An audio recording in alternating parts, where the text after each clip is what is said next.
Hello दोस्तों, स्वागत है आपका मेरे YouTube channel let's study with Poonam में, जिसमें हम जीके जीएस से रिलेटेड टॉपिक के बारे में चर्चा करते हैं और कुछ महान व्यक्तियों के बारे में, उनके जीवन परिचय के बारे में जानने का प्रयास करते हैं। तो इसी श्रृंखला को आगे बढ़ाते हुए हम चर्चा करते हैं राजा राम मोहन राय के बारे में। तो चलिए शुरू करते हैं। राजा राम मोहन राय एक बहुत बड़े भारतीय समाज सुधारक, प्रारंभिक सामाजिक धार्मिक सुधार आंदोलनों में से एक ब्रह्म समाज के संस्थापक थे। राजा राम मोहन राय को लोकप्रिय रूप से भारतीय पुनर्जागरण के पिता के रूप में भी याद किया जाता है। उन्होंने विद्वान, समाज सुधार, धर्म सुधारक, शिक्षाविद, नारीवादी आदि कई टोपियां पहन रखी थीं। राजा राम मोहन राय के सबसे बड़े योगदान में से एक भारत में सती प्रथा को समाप्त करने का प्रयास था। राजा राम मोहन राय का जन्म 22 मई 1774 को राधानगर में बंगाली ब्राह्मण परिवार में हुआ था। एक फारसी, अरबी, अंग्रेजी, बंगाली, हिंदी के विद्वान थे। उन्होंने ग्रीक और लैटिन भाषा भी सीख रखी थी। उन्हें वेदों, उपनिषदों और हिंदू दर्शन का गहरा ज्ञान था। राजा राम मोहन राय ने अपनी उदार शिक्षा के माध्यम से बौद्ध धर्म, हिंदू धर्म, इस्लाम में एक अच्छा आधार प्राप्त किया था। उन्हें भारतीय पुनर्जागरण के जनक और आधुनिक भारत के निर्माता के रूप में जाना जाता है। वह मानव गरिमा और सामाजिक समानता के आधुनिक दृष्टिकोण और सिद्धांतों में विश्वास रखते थे। राजा राम मोहन राय 1803 में ब्रिटिश ईस्ट इंडिया कंपनी में शामिल हुए और उन्होंने अंग्रेजी अधिकारी डिग्बी की सेवा की, जिससे उन्होंने पश्चिमी उदार और तर्कसंगत विचारों को सीखा। 1814 में वह सेवानिवृत्त हो गए और खुद को सामाजिक सेवा में झोंक दिया। राजा राम मोहन राय ने इंग्लैंड में अकबर द्वितीय का प्रतिनिधित्व किया, जहां उन्होंने अपनी पेंशन और भत्तों के लिए गुहार लगाई। अकबर द्वितीय ने उन्हें राजा की उपाधि प्रदान की। मेनिंजाइटिस के कारण 27 सितंबर 1833 को इंग्लैंड में उनका निधन हो गया था। राजा राम मोहन राय महिला अधिकारों के योद्धा थे। अपने पूरे करियर के दौरान उन्होंने समाज में महिलाओं की स्थिति के उत्थान के अनेक कार्य किए। वे सती प्रथा के खिलाफ खड़े हुए। 1818 में उन्होंने अपना सती विरोधी संघर्ष शुरू किया। उन्होंने उसी के संबंध में सरकार को याचिका दायर की और 1828 में सरकार ने सती प्रथा को अपराध घोषित किया। उन्होंने महिलाओं के लिए विरासत और संपत्ति के अधिकार की वकालत की। राजा राम मोहन राय ने उस समय प्रचलित बहुविवाह, बाल विवाह के खिलाफ लड़ाई लड़ी। उन्होंने महिला शिक्षा का समर्थन किया, क्योंकि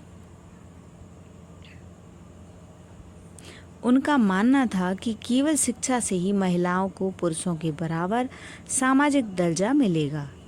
वह जातिवाद के खिलाफ थे। उन्होंने जाति और नस्ल के भेदभाव को दूर करने के लिए विवाह के एक शैव रूप का सुझाव दिया।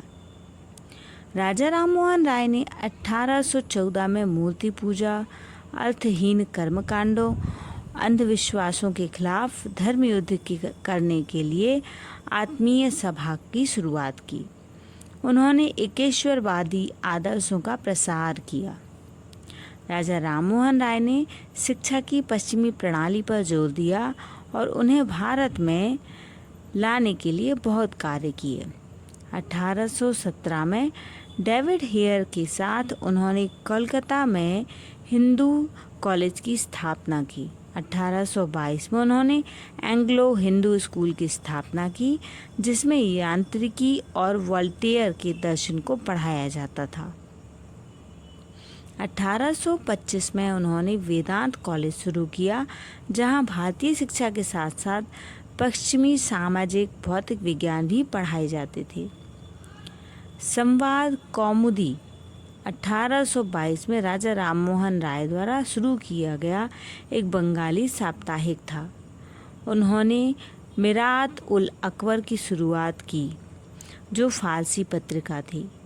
उन्होंने एक समाचार पत्रों के माध्यम से लोगों की शिकायतों की आवाज़ उठाई। वे किसानों के प्रति बंगाली जमींदारों की दमनकारी प्रथाओं के खिलाफ खड़े हुए। अब जानते हैं राजा राममोहन राय के धार्मिक योगदान के बारे में। सती अधिनियम 1829 का उन्मूलन R. मोहन राय के प्रयासों का परिणाम था। विधवा पुनर्विवाह का विचार एक रूढ़िवादी समुदाय के भी पेशकश की थी, जो विधवाओं को हेय दृष्टि से देखते थे। राजा राममोहन राय ने 1814 में आत्मीय सभा की स्थापना की। आत्मीय सभा ने समुदाय में सामाजिक और धार्मिक परिवर्तन लाने का प्रयास किया। राजा राममोहन राय ने महिलाओं के अधिकारों, विशेष रूप से विधवाओं के पुनर्विवाह की क्षमता और संपत्ति के अधिकार के लिए लड़ाई लड़ी। वे सती प्रथा और बहुविवाह के घोर विरोधी थे। राजा राममोहन राय ने 1828 में ब्रह्म समाज बनाया। उनका उद्देश्य धार्मिक पाखंड का पर्दाफाश करना था और ब्रह्म समाज के माध्यम से हिंदू संस्कृति पर ईसाई धर्म के बढ़ते प्रभाव को सीमित करना था। राजा राममोहन राय के प्रयासों की बदौलत 1929 में सती प्रथा को समाप्त कर दिया गया था। राजा राममोहन राय के अनुसार वेदांत का आवश्यक संदेश एकेश्वरवाद है। एक एकात्मक देवता की उनकी अवधारणा रूढ़िवादी हिंदू धर्म के बहुदेवेश्वरवाद और ईसाई मूर्तिवादी की प्रतिक्रिया थी। एकेश्वरवाद, उन्होंने तर्क दिया, मानव जाति के लिए एकल सार्वभौमिक प्रतिमान को बढ़ावा देता है। राजा राममोहन राय पश्चिमी समकालीन विचारकों से अत्यधिक प्रेरित थे, जो तर्क संगतता और जीवन के प्रति वैज्ञानिक दृष्टिकोण पर जोर देते थे।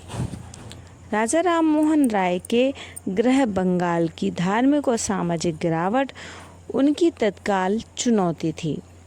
समाज की स्थिति को सुधारने में मदद करने के बजाय उन्होंने माना कि धार्मिक रूढ़िवादिता सामाजिक जीवन के लिए नुकसान और हानि के स्रोत बन गए हैं, साथ ही लोगों के लिए समस्या और भ्रम के स्रोत भी बन गए हैं। धार्मिक सुधार और राजा राममोहन राय के अनुसार सामाजिक और राजनीतिक आधुनिकीकरण दोनों आवश्यक हैं। राजा राममोहन राय ने सोचा कि प्रत्येक अपराधी को अपने अपराधों के लिए प्रायश्चित करना चाहिए। यह बलिदान और समारोहों की बजाय आत्मशुद्धि और पश्चाताप के माध्यम से पूरा किया जाना चाहिए। इस तरह इस वीडियो में हमने एक महान समाज सुधारक राजा राममोहन राय के बारे में जानने का प्रयास किया। दोस्तों, यदि हमारा वीडियो आपको पसंद आता है तो हमारे चैनल को लाइक, शेयर और सब्सक्राइब जरूर करें। धन्यवाद दोस्तों।